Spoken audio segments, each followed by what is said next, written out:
Assalamualaikum warahmatullahi wabarakatuh. Hamdan wa syukran lillah, amma ba'du. Puji dan syukur mari kita panjatkan kehadirat Allah subhanahu wa ta'ala. Selawat dan salam untuk Nabi kita, Nabi besar Muhammad sallallahu alaihi wasallam. Anak-anak Bapak yang Bapak cintai dan Bapak banggakan, para peserta pesantren Ramadan tingkat SD dan MI sekota Padang. Bagaimana kabarnya? Masih semangat? Alhamdulillah. Baiklah anak Bapak sekalian, kita akan melanjutkan pembelajaran kita tentang adat baksandi syarak baksandi kitabullah. Adapun judul pembelajaran kita adalah adat sopan santun di Minangkabau. Anak-anak sekalian yang Bapak banggakan, mari kita awali pembelajaran kita dengan membaca basmalah dan berdoa. Bismillahirrahmanirrahim. Rabbi zidni ilma warzuqni fahma. Amin. Anak-anak sekalian yang Bapak banggakan, adapun tujuan pembelajaran kita adalah yang pertama, dapat mengetahui adat sopan santun di Minangkabau. Yang kedua, dapat menambah ilmu dan memperluas wawasan kita. Dan yang ketiga tentunya dapat menghindari perilaku yang bertentangan dengan adat Minangkabau. Anak kami yang kami banggakan, di Minangkabau ada istilah baso jobasi atau disebut juga dengan adat sopan santun dalam pergaulan. Di Minangkabau, budi pekerti yang tinggi menjadi salah satu ukuran martabat seseorang. Makanya ada pantun Minangkabau yang mengatakan, pucuk pauh sadang tajelo, panjuluk bungo lingundi, nak jauh silang sangketo, pahalwih baso jobasi. Pulau Pandan jauh di tengah, di balik pulau Angso duo, hancur badan di kandung tanah, budi baik takkan aju. Anak-anak kami yang kami banggakan, kita lanjutkan pelajaran kita. Adat sopan santun yang ke-13 adalah adat suami kepada istri. Kemudian yang ke-14 adat istri kepada suami. Nah, anak-anak sekalian, dalam hal ini Bapak tidak akan menjelaskan secara rinci, silakan Ananda baca pada materi yang sudah dibagikan. Kemudian kita lanjutkan adat sopan santun yang ke-15, yaitu adat kepada nenek mama.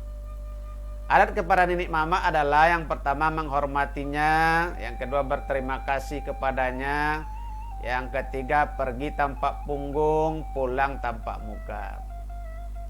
Kemudian mengingatkan kalau dia tersesat atau tersalah. Caranya adalah dengan mendatangi dia dan berbicara empat mata. Jangan kita tegur atau kita sapa dia atas kesalahan dia di hadapan orang ramai. Jangan beri malu mama kita di hadapan orang ramai. Kemudian adat yang ke-16 adalah adat duduk. Waktu duduk berjuntai bersama-sama, jangan menggoyang-goyang kaki. Kalau datang orang yang lebih tua atau perempuan atau yang kita muliakanlah, maka segeralah berdiri untuk mempersilakan mereka itu untuk duduk. Nah, kemudian waktu duduk bersama tidak boleh terkentut. Kalau menguap, tutup mulut dengan tangan kiri, jangan lupa membaca ta'awuz. Dilarang duduk mencongkong, apalagi yang mencongkong itu perempuan. Nah, kemudian dilarang duduk menaikkan kaki sebelah. Nah, contoh misalnya kita duduk dengan orang tua, orang yang kita hormati, tapi naikkan kaki sebelah. Itu tandanya kurang batarati namanya itu. Kemudian yang ke-17 ada tempat duduk. Nah, kalau duduk di rumah istri, duduklah sebelah ke dalam dekat pintu kamar. Kalau duduk di rumah dunsana perempuan, duduklah sebelah keluar. Kalau duduk penghulu mamak rumah, duduklah di sudut tengah rumah sebelah keluar. Nah, kalau duduk pangulu mama orang Sumando, duduklah di sudut ujung sebelah dalam. Kalau orang alim di mana duduknya? Ya duduk di tengah-tengah agak ke ujung. Nah, siapa itu orang alim? Bukan ustadz, ulama, seperti itu ya. Kemudian yang ke-18, adat makan bersama. Nah, kalau kita diundang orang untuk makan bersama, ada hal-hal yang perlu kita perhatikan. Yang pertama, jangan mendahak atau membuang ingus. Kemudian jangan meliur melihat makanan. Kemudian jangan mencongkong waktu makan. Jangan besar-besar suap kita. Jangan terlalu banyak makan sampai kekenyangan. Kemudian jangan makan sebelum disuruh. Kalau kita belum dipersilakan, jangan makan dulu. Kemudian jangan menghina makanan. Kemudian jangan mencapak sampai kedengaran kunyah kita oleh orang lain. Kemudian jangan bersisa. Ini banyak terjadi di pesta-pesta. Banyak orang mengambil makanan yang banyak kemudian disisakan. Itu perbuatan yang tidak baik. Kemudian jangan berbunyi sendok dengan piring. Nah, kalau kita memakan pakai sendok dan garpu, jangan sampai berbunyi. Kemudian jangan berimah atau rimah menempel di mulut kita. Nah, kemudian jangan makan terlalu cepat. Makanlah dengan tangan kanan. Yang terpenting jangan lupa berdoa sebelum makan. Kemudian adat yang ke-19, adat masuk kamar mandi atau tandas. Yang pertama, menutup kepala dan memakai terompa, mendahulukan kaki kiri ketika masuk dan kaki kanan ketika keluar. Membaca doa sewaktu masuk dan mau keluar. Jangan sampai kita membuka aurat. Jangan berkata-kata, bernyanyi dan sebagainya. Kemudian bersucilah dengan tangan kiri. Kemudian buang air kecil itu duduk mencongkong, kaki kiri sebelah ke belakang. Kemudian jangan buang air kecil itu sambil berdiri. Ini banyak nih yang laki-laki nih, kalau tas sasak atau bapantian saya keraya. Kemudian jangan menghadap atau membelakangi kiblat. Kemudian carilah tempat yang terlindung supaya jangan kelihatan oleh orang. Ini kalau kita buang air di tempat terbuka. Kemudian jangan pernah lupa membersihkannya sesudah kita buang air. Nah, ini yang terpenting sekali. Karena banyak terjadi dalam kehidupan kita yang seperti itu. Kemudian yang ke-20, adat tidur. Nah, dilarang anak laki-laki tidur di kamar saudaranya perempuan sekalipun dia masih anak-anak. Kemudian dilarang tidur bila tidak memakai kain alias bertelanjang. Kemudian dilarang membuka tali celana atau melonggarkannya. Kemudian berdoalah sebelum tidur dan berwuduklah dulu. Kemudian posisi miring ke kanan menghadap kiblat. Sebaiknya di atas tikar dan tidak pakai bantal bagi anak bujang agar perkembangan tulangnya sempurna. Kemudian laki-laki jangan menelungkup. Perempuan tidak baik tidur menelentang. Kemudian tidak baik main HP atau tidur-tiduran sambil membaca buku. Kemudian adat yang ke-21 adalah adat pulang malam. Bila laki-laki pulang di malam hari, maka yang dipanggil supaya membukakan pintu itu adalah mertua perempuannya. Walaupun di rumah itu ada istri, anak atau sumandonya, maka adatnya yang dipanggil adalah mertua perempuan. Selanjutnya mertua perempuan itu yang membangunkan anak atau istrinya. Kemudian adat yang ke-22, adat mandi di sungai atau di kolam. Ini maksudnya mandi di tempat umum. Yang pertama, jangan menyerobot. Nah, kalau ada antrian, kita antrian yang tertib. Kemudian mandi memakai kain basahan. Bila mandi di kamar mandi pun kita juga memakai basahan, tidak dibolehkan bertelanjang gitu. Kemudian jangan memandang aurat orang lain sekalipun sesama jenis. Coba bayangkan, sesama jenis saja tidak boleh, apalagi berlainan jenis. Kemudian jangan melihat-lihat aurat sendiri. Jangan memegang-pegang kemaluan. Kemudian juga bawa sabun sendiri dari rumah. Kemudian yang ke-23, adat berbicara. Jangan berbicara itu lambat. Kalimat harus jelas. Jangan pula terlalu keras. Kemudian kita sabar berbicara dengan lawan bicara kita. Kemudian jangan menampar-nampar muka atau menunjuk-nunjuk dada.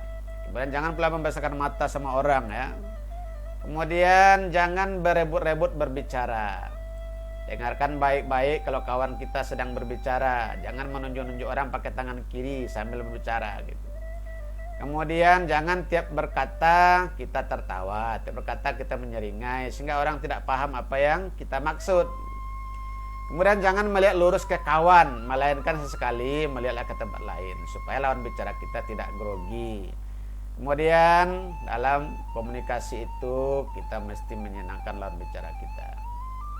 Kemudian adat sopan santun yang terakhir itu adalah kemuliaan bagian tubuh. Di dalam adat Minangkabau ada beberapa perkara yang dimuliakan pada bagian tubuh ini. Yang pertama kepala gitu. Tidak boleh menggoyang-goyang kepala orang lain apalagi pakai tangan kiri. Nah, ditunggak-tunggakan tidak boleh. Kemudian tidak boleh menyambar topi orang yang sedang dipakainya. Kemudian tidak boleh melangkai orang yang sedang tidur atau sedang duduk. Jadi ada orang duduk, orang tidur tuh langkai kepalanya. Itu tandua anak baterati. Kemudian kemuliaan tangan kanan.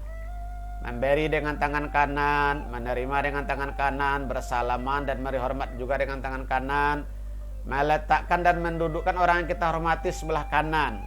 Kita menunjuk makanan dengan tangan kanan, menunjuk dengan tangan kanan. Itu artinya apa?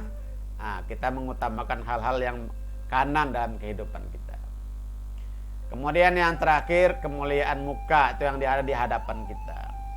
Yang pertama kita dilarang melintas di hadapan orang kecuali setelah minta izin. Kemudian mendahulukan berjalan orang yang kita hormati dan kita muliakan. Misal kita sedang berjalan dengan orang tua kita, dengan papa kita, mama kita, maka persilakan dia berjalan di depan. Nah, kita yang mengiring di belakang. Kemudian dilarang membelakangi orang kecuali sebab terpaksa atau harus minta maaf. Kemudian merapikan buah baju terutama di hadapan orang banyak atau orang yang dihormati. Kemudian menjawab kata-kata orang yang tidak boleh melengah sambil menoleh ke tempat lain. Nah, sehingga orang yang berbicara dengan kita nanti merasa tidak dihargai.